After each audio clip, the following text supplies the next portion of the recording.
Salut les gars, c'est Pito. Je vous fais une petite vidéo pour vous montrer un petit deck en standard qui est ma foi plutôt sympa. Le deck sera porté sur un seul Pokémon, vous allez comprendre pourquoi juste après. Donc on va passer à la carte qui va frapper dans tout le deck, ça sera le Metalos VMAX. Vous n'allez pas utiliser la première attaque, vous allez utiliser la deuxième, donc la charge au max, qui frappe à 100 pour 2 énergies. Sauf qu'en gros au deuxième tour, donc à votre prochain tour s'il n'a pas été switch, euh, il infligera 150 dégâts supplémentaires. Donc en gros vous infligez 100 et ensuite derrière 150, ce qui fera un total de 250, ce qui est parfait pour setup et cartoucher n'importe quel Pokémon en face, que ce soit une VMAX ou une V-Star. Parce qu'en général quand vous frappez à 100 c'est au tout début du combat, donc en soi normal que ça va être pas KO, à moins que ce soit des cartes à très faible point de vie. Mais sinon en soi une fois que les 250 sont placés, vous allez vite comprendre que le mec en face va vite pleurer un coup quoi. Ensuite on va passer aux items qui sont dits supports dans ce deck. Ça sera porté sur une bannière de la Team Yell. Donc en gros c'est simple, soigner 50 dégâts des deux Pokémon actifs. En général vous vous en fichez un tout petit peu de heal la personne en face parce que admettons que vous avez commencé votre attaque à 250, vous le soignez également, donc il lui restera 200 HP, mais malgré tout vous allez frapper à 250, ce qui fait que le compte sera largement au-dessus. Donc vous allez largement pouvoir frapper à 450 au total et fracasser n'importe quel VMAX. Et qui plus est, le but de ce deck c'est de vraiment garder le Metalos en poste actif, ne rien mettre sur le banc, sauf si évidemment celui que vous avez déjà mis en place va mourir. Mais en soi en général le but c'est de maximiser le heal sur cette carte. Donc ensuite classique, en sang d'évolution, vous allez chercher une carte évolutive dans votre deck et vous la mettez dans votre main. Ensuite la classe chanceuse. Vous allez soigner 20 dégâts à votre Pokémon actif. Une fois que les dégâts sont soignés, vous allez lancer une pièce. Si c'est face, vous allez récupérer la carte dans votre main et la réutiliser. Si c'est pile, elle va directement dans la défausse. Donc ça dépend, quelquefois vous avez des bonnes petites séries de faces, donc vous pouvez soigner 60, 80, 100 dégâts. Et des fois vous avez pas de chance, et ça fait un pile direct, vous avez soigné que 20 dégâts. Ensuite on aura l'Ultra Ball, qui sera là uniquement pour aller chercher le métallos si jamais vous l'avez pas grâce à l'ensemble d'évolution ou à la pioche. Donc en soi ça reste vraiment un tuto pour votre Pokémon VMAX quoi. Ensuite on passera au maillet écrasant. Vous allez lancer une pièce, si c'est face vous allez prendre une énergie sur n'importe quel Pokémon en face, que ce soit l'actif ou sur le banc. Et juste après ça vous allez défausser une énergie. Donc vous choisissez laquelle littéralement. Donc, ce qui est plutôt pas mal. Évidemment si c'est fils, l'effet n'a pas lieu, il se passe rien. Ensuite le Pokématus 3.0, vous allez garder les 7 cartes du dessus de votre deck, et si vous trouvez une carte supporter dedans, vous pouvez la prendre dans votre main, et ensuite mélanger votre deck. Ensuite on va parler des terrains. Il y aura la caverne de cristal. Une fois mise en place, vous et votre adversaire pouvez soigner jusqu'à 30 dégâts sur chacun de vos Pokémon de type acier et dragon. Ensuite on aura le deuxième terrain, celui-là est situationnel. Vu que votre Metalos n'a pas de talent, ce terrain là, le sentier Blanche Sim, prend tout son sens parce qu'en gros il va bloquer tous les talents des V, des GX et des X, y compris des V-Star, donc la méta actuelle qui porte sur l'Arceus. S'il n'a pas dégagé ce terrain, il n'aura littéralement aucun talent, ça va de soi. Ensuite le cuisinier, carte dresseur, soigne 70 dégâts de votre Pokémon actif. Dame du centre, elle soigne 60 de dégâts sur votre Pokémon, mais en plus de ça elle guérit tous les statuts, donc en gros du poison, brûlure, confusion, endormi. Ensuite écolière, vous allez piocher 2 cartes, mais s'il reste en face 2 cartes récompense à piocher 4 ou 6, donc en gros des cartes paires, vous allez à la place piocher 2 cartes supplémentaires, donc en gros au total vous allez piocher 4 cartes. Ensuite Kabou, vous allez mélanger votre main à votre deck et piocher 4 cartes. Si vous avez que votre Pokémon actif en jeu, donc rien sur le banc, vous allez piocher à la place 8 cartes, ce qui est réellement très très fort. Ensuite, une ordre du boss, je pense que tout le monde la connaît un petit peu celle-là. Vous allez chercher un Pokémon sur le banc adverse et le ramener en poste actif pour le terminer ou lui infliger des dégâts si vous le voyez setup un Pokémon. Pardon. Ensuite, Rosemary. Chaque joueur mélange sa main dans son deck et repioche. Vous allez piocher 5 cartes, l'adversaire 4 cartes. Donc en général, quand la personne en face veut tuto certaines choses dans sa main et que vous savez qu'il peut avoir des win conditions dans sa main, c'est très intéressant de faire une Rosemary et le mettre le plus en difficulté. Ensuite, Saturne. Vous allez piocher 3 cartes. Et une fois que vous avez pioché 3 cartes, si la personne a par exemple 5 Pokémon sur son banc, il va le devoir en défausser jusqu'à ce qu'il en ait 3. Donc en général contre un deck Mew VMAX, donc le plus méta actuellement, pareil pour les decks Chifours, où ça nécessite quand même pas mal de Pokémon sur le banc, cette carte est réellement très très forte, et vraiment très efficace dans beaucoup de situations. Ensuite on va passer aux cartes outils, donc les objets qu'on attache aux Pokémon.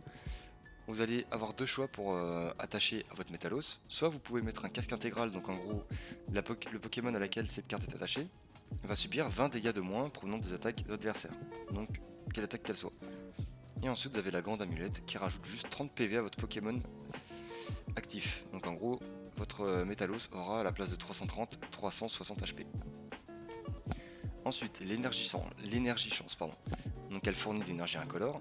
Et en plus de ça, si elle subit des dégâts venant d'une attaque, vous allez piocher une carte pour chaque énergie chance attachée au Pokémon. Donc en général vous n'allez pas en mettre 15 000, hein. Vous allez en mettre qu'une seule ou deux grand maximum si vous voulez vraiment de la draw. Et ensuite vous allez piocher un nombre de cartes équivalent aux énergies chance attachées à votre Métalos. Ensuite classique, hein, énergie métal de base. Donc en soi la synergie de ce deck c'est vraiment tout simple, il n'y a pas vraiment de gameplay très compliqué, pas la peine d'avoir 3 neurones hyper actifs pour comprendre ce deck. Vous posez votre Métalos VMAX et vous frappez littéralement comme un bebeu. C'est aussi simple que ça, et derrière ça vous allez faire que du soin et un petit peu de contrôle sur le banc actif, sur le banc en face pardon, le Pokémon actif d'en face, ou même un contrôle de jeu ou de main avec la Rosemary, tout simplement. Donc je vous retrouve juste après, on va passer au gameplay. Et les gars, on se retrouve pour le gameplay avec le deck Métalos. Donc si vous avez l'occasion, vous allez lancer la pièce et prendre le premier tour et ne pas le laisser à votre adversaire, comme là ce qui se présente. Mais au moins le bon côté de la chose, c'est que nous allons pouvoir utiliser notre carte supporter qui est Kabou et piocher 8 cartes.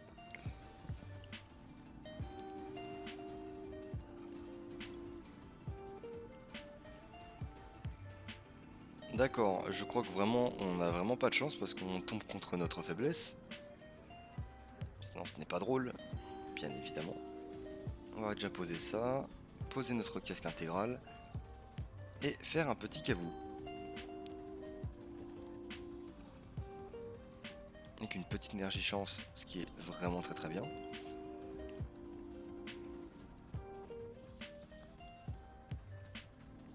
Ce qui est bien en standard, c'est que les cartes comme Forgeron, Soudeuse ne sont plus disponibles en standard, ce qui est vraiment très très bien. Donc là il ne pourra pas attaquer, ça c'est plutôt une bonne nouvelle.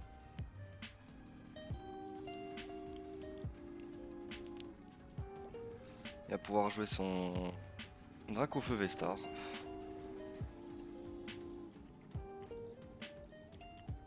Et malheureusement je pourrais pas vraiment bloquer à moins que je tombe sur des Crushing Hammer, enfin des...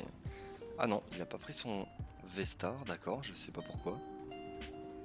Je trouve ça un peu dommage. Parce qu'il me laisse un peu le champ libre. On va refaire un Kabou pour retenter une énergie.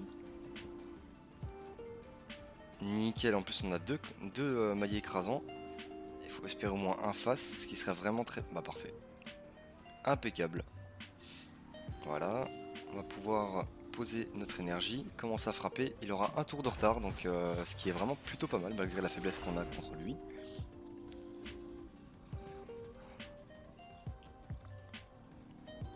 À moins qu'il ait la Vestar dans sa main. De Arceus, comme ça il peut aller chercher ce qu'il veut. Ouais, il a l'Ultra Ball, ce qui est bien meilleur. Donc il va aller chercher son Arceus Vestar, logique. Ah d'accord, ok. Bah il a fait le misplay. Ok mec, bon bah ouais, ça concède hein. Ah ouais, c'est plutôt pas mal quoi, d'accord.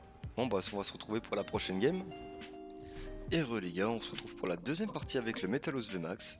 La partie précédente a été un petit peu rapide parce que l'adversaire a fait un gros misplay. D'accord, donc là on prend le premier tour, bien évidemment. Nous avons une belle misère dans la main. Quoique que le petit Métalos V là, à la place de, je sais pas, le casque intégral, on aurait une main mais vraiment très très belle. Hein.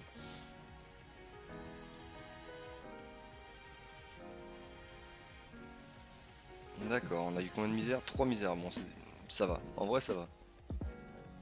Parce qu'on va pouvoir faire une Rosemary au prochain tour s'il ne vide pas trop sa main, ça va.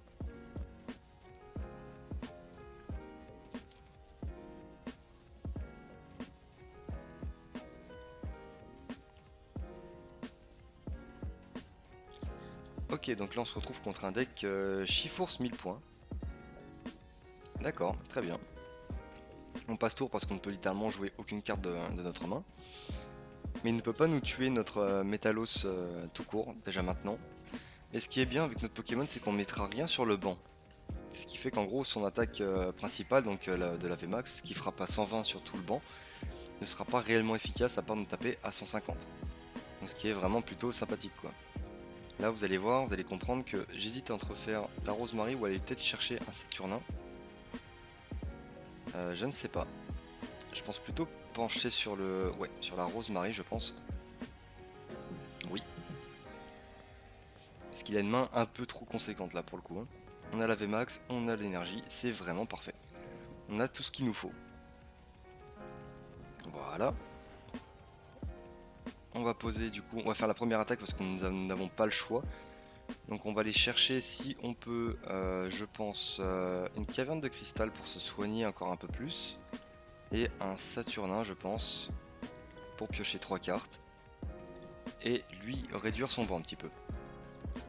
Donc prochain tour nous allons pouvoir mettre notre énergie chance pour quand on se fera taper, piocher une carte supplémentaire pour l'attaque reçue. Mais le deck en face quand même, et je fasse quand même assez attention parce qu'il est quand même relativement très fort.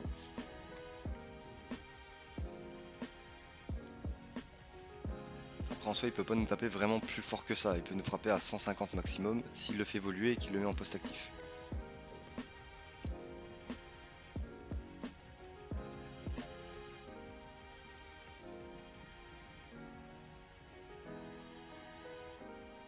Ok, Quatermack. Il peut pas le poser puisqu'il sait. Après il sait que l'Arméléon va mourir. Voilà, il va piocher 3 cartes. Ça met son énergie 1000 points. Chercher à mon avis encore un arrosard. Prendre un échange ou une corde de sortie. Pour pouvoir frapper à combien du coup? À 150 avec multi-coup furieux.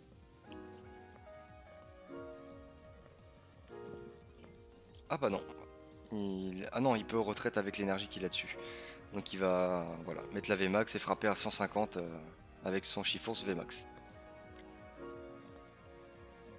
Mais nous on va pouvoir derrière ça soigner au moins 30 de dégâts. Ce qui est relativement correct.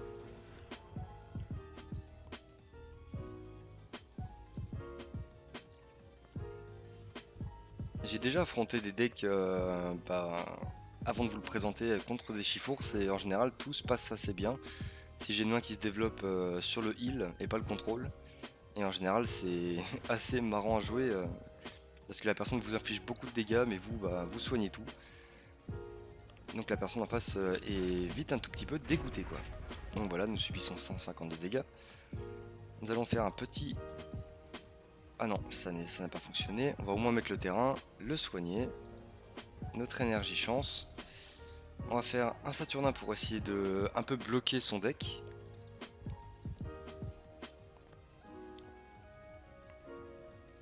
Donc il va défausser quoi? Je pense à mon avis le petit Larméléon et peut-être le Chifource V. À mon avis. Là il réfléchit à quoi défausser. D'où l'utilité de Saturnin, ce qui est vraiment très fort dans ce genre de situation. Contre des decks qui ont besoin d'un banc assez étoffé. Donc là on va tenter la glace chanceuse et faire des faces. Nickel, on va essayer de heal un maximum notre Pokémon. Dommage. On va pouvoir faire un charge au max, frapper à 100 et ensuite on frappera à 250.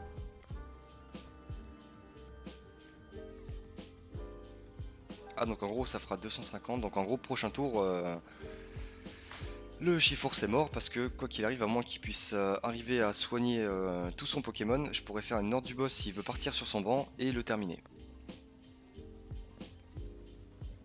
Donc la carte est réellement très intéressante quoi. Après, on peut faire d'autres déclinaisons de ce genre de deck, hein, bien évidemment. On peut changer quelques cartes dedans et par exemple mettre un Cisaiox VMAX. Vraiment des cartes qui sont vraiment très très fortes sur un seul coup et qui peut permettre beaucoup de heal autour, assez de contrôle. Franchement, c'est un genre de deck qui est assez contrôle et marrant, vraiment très marrant à jouer, donc vraiment vous privez pas quoi. Après, si vous voulez, je peux vous faire plus tard des présentations de decks sur des decks beaucoup plus construits, beaucoup plus méta. Bon, là par contre, ça sera un petit peu la même chose, mais avec énormément de chances de victoire derrière. Parce que là, avec ce deck en face, il pourra pas nous one-shot le Metalos. D'accord, bah nous ça nous arrange aussi, hein, donc c'est pas vraiment un problème. Hein. Il va essayer de tenter le switch, à mon avis. Enfin, un échange, ou sinon bah, il va devoir frapper à 30. Ah non, à 120, d'accord. Donc il défausse tout. J'ai pu avoir mon petit Metalos, qu'on va setup très rapidement maintenant. On va faire un cuisinier pour soigner au moins notre Metalos et tuer le Chiforce qui est devant nous et prendre 3 cartes récompenses. Voilà, comme je vous le disais, hein, c'est vraiment très très fort et ça vraiment tue en 2 coups une VMAX quoi. Tout en mettant beaucoup de heal autour de ce Pokémon quoi. Parce que là, s'il ne fait pas évoluer son Chifours, moi je vais pouvoir le chercher avec une ordre du boss et le tuer, et comme ça il aura plus de win condition sur son banc. Ou même en post actif. Donc là, à mon avis, il va peut-être mettre son Quatermack ou son Ostenfer, ça dépend, on sait pas. Ok, donc son Quatermack. S'il arrive à le faire évoluer avec son il va chercher l'énergie 1000 points. Je pense peut-être faire une retraite et frapper à 150. Je pense, hein, c'est possible. Ok, donc là il peut pas nous tuer parce qu'on sera à 220 points de dégâts. Et vu qu'il n'a pas la ceinture force, tout est bon pour nous.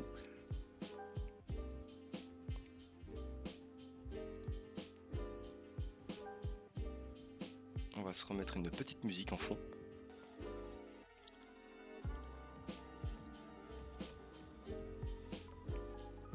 Il va aller chercher l'énergie, je pense.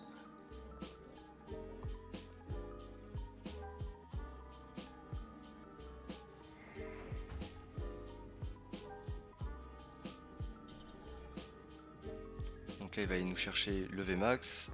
Et puis de rappel, classique, très très bien.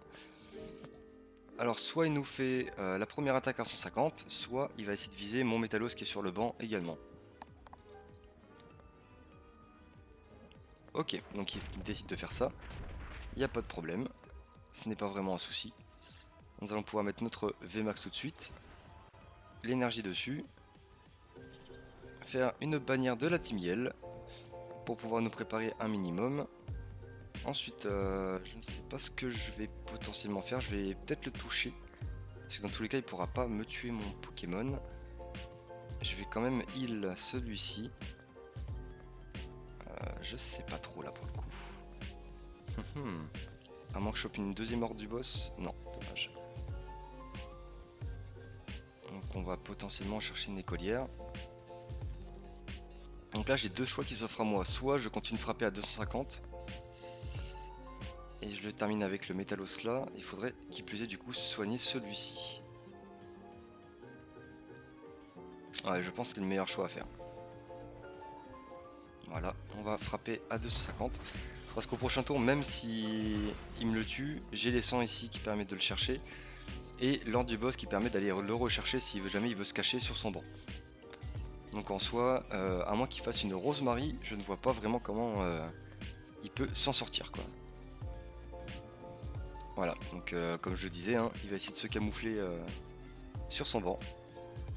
Et peut-être pas ce tour, je dis bien peut-être, je ne sais pas. Il la concède. D'accord. Bah, du coup, vous voyez bien que les decks méta contre ce deck, il y en a beaucoup qui sont un peu inefficaces parce que vous soignez beaucoup trop de dégâts et vous tapez extrêmement fort dès les premiers tours du combat quoi. Donc c'est vraiment un deck très sympathique à jouer et j'espère qu'il vous aura plu. Si jamais vous avez des questions, je vous invite à les poser en commentaire. Et si vous voulez même voir d'autres decklists, vous aimeriez voir, bah, n'hésitez pas à les poser aussi également en commentaire, comme ça bah, je pourrais potentiellement faire une vidéo dessus. Et j'aimerais bien aussi, si ça vous dérange pas, vos petits retours sur la vidéo, vu qu'en gros c'est vraiment ma première vidéo où je me mets à fond dessus. Et pour ensuite faire quelques petites séries, que ce soit pour des decks étendus, decks standards ou même sur des petits tips à savoir dans le jeu. Comment par exemple gagner facilement beaucoup de boosters grâce aux échanges publics, comment avoir énormément de cartes secrètes, des full art, tout ça quoi. Ou même des tutos sur pas mal de choses, même de base, hein, s'il y en a carrément qui débutent sur ce jeu. Donc je vous invite à faire tout ça, donc je vous souhaite une très bonne journée ou soirée en fonction de quand vous regardez la vidéo. Et je vous dis à la prochaine.